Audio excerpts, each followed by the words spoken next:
I'm a fashion designer and I like making clothes. This is kind of like my passion. Yeah, and I got to know Anthony through about 4 years now. And so I'm born and raised in Hong Kong. I went to school in the US and I lived in England for a bit. And I came back to Hong Kong for work and been here since. I recently quit my job about 6 months ago as a designer, and I just started out my own label, like Anthony said.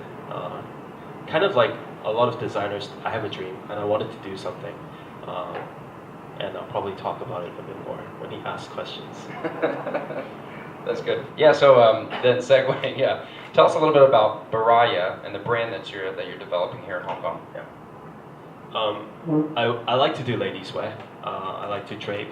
I mean, it's probably all like technical jargon for you, but I just basically like making clothes look good.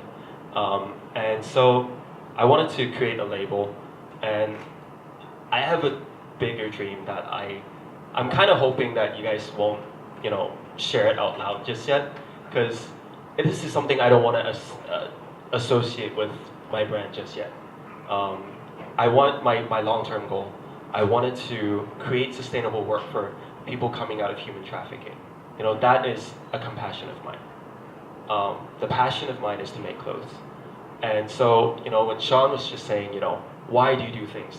This is why I do things. I like making clothes, but this is why I do it. But because right now I don't want to associate for different reasons. Just, I guess, I wanted to have a bit more freedom in creating a business. And I think what Annalise was just saying as well is that I want to create a standalone product and not, you don't have to know that this money is going to go help someone.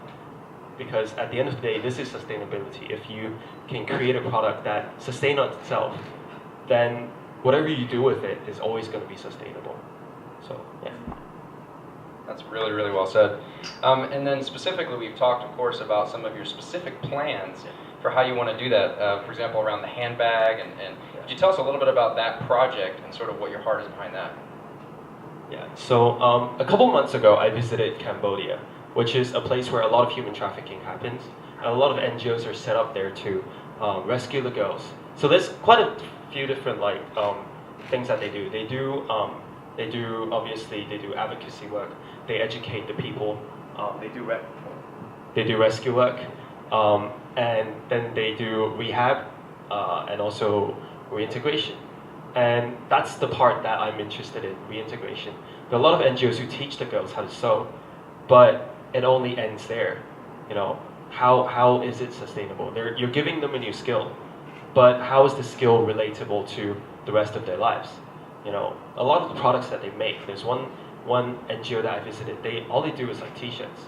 But t-shirts are a very low profit margin, and that product is not relatable to the market. Right now they're just surviving on a lot of church kind of like orders. But again, it's not really sustainable. What you need is a product that will relate to the market. So the thing is, their skill set isn't ready to do what I'm doing right now.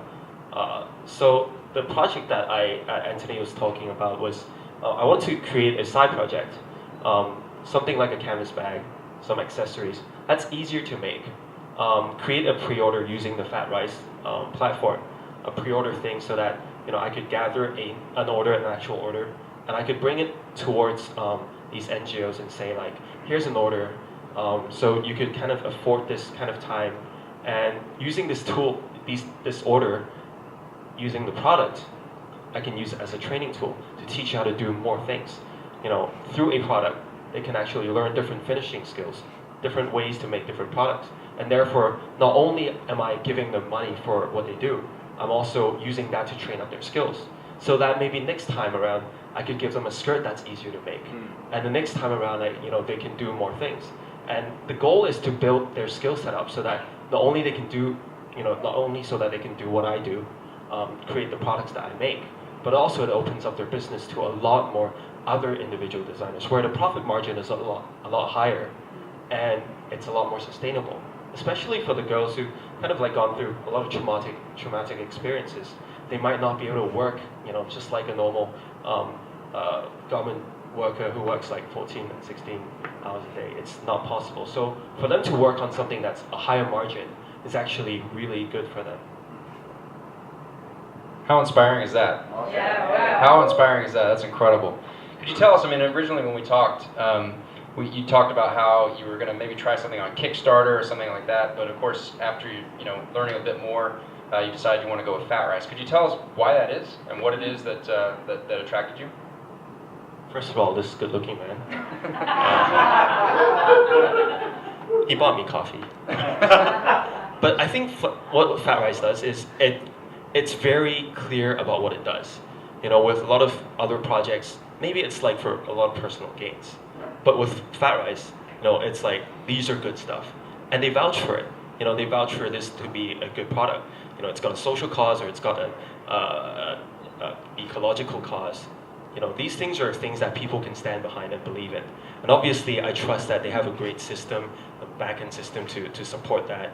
And even stuff like logistics, it would take a lot of things off my mind. So that's why like Royale is here. I was talking to Neil, who will be building that, or who has been building that back-end system, which will really help.